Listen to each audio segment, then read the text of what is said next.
Hairang Leirang Channelna mayamgidamakta pujarakliba phungwa wari taibang mina unsa khuikiba amadi nampon kiba thaina mamangaida miga laiga samnaringai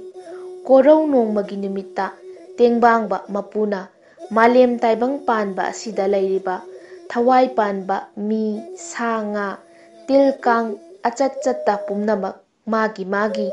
mapunsi cengjel pirage ningladuna tarang laipau piraduna thawai panba pumnamakpu magi manakta lao haiduna kaukhatlami mahaki mafamda hana yaurakpa thawai panba kanglup aduda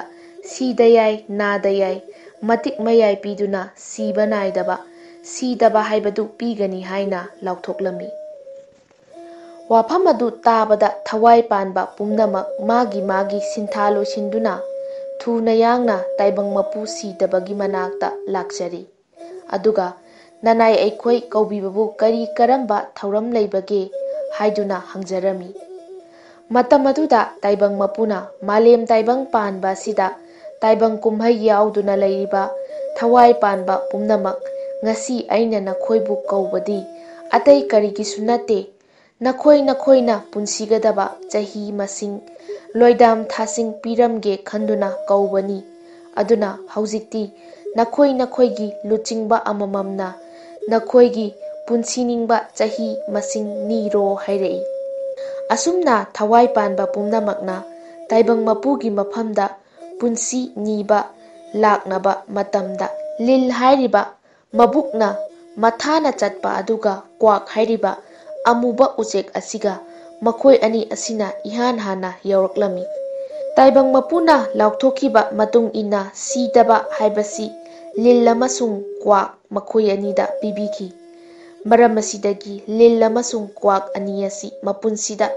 kanagumba thawai panba amana hatriba makhai maranai matomta siba naide aduna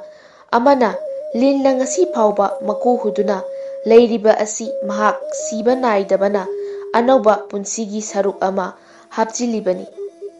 masigi matungda thawai panbasing aduna luchingba amamamtang oina mapu sidabagi manakta changjaduna makhoi apamba chahi masing nirami matam aduda yongna nanai aikhoidi chahi chama punsiningi haijarei taibang mapuna phari nakhoina ningliba adu thungjaro haina pibiki yonggi mathangda samu amuk changlakle samusu yonggumna chahi chama pibiyu haijare madusu chingu sidabana harau pithokre asumna mathang makhoi punsi nikibana taibang miyoibasingi matang yaurakle taibang miyoibasingdi yamna thengna lakpana karamna kana chahi kaya niki khanghaudabana chahi yankhai punsige haiduna niki matam aduda taibang miyoibada taibang mapuna sauna yenglaga nakhoina ningba thungjaro haiki asumna thawai panba pumnamakna magi punsi ninaduna halakpada lambida yong amasung samubu taibang miyoibana thengnarure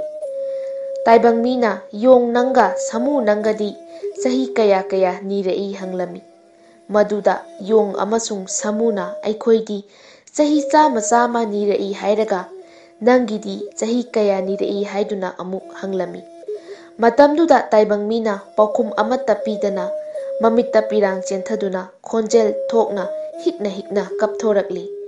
yong amasung samuna taibang mina kaplibadu karigino hangjabada aigidi taibang mapuna chairakadra kibadagi yamna haihaudrae chahi 50 tamak nirakle aidi nakhoidagi chahi hana loiduna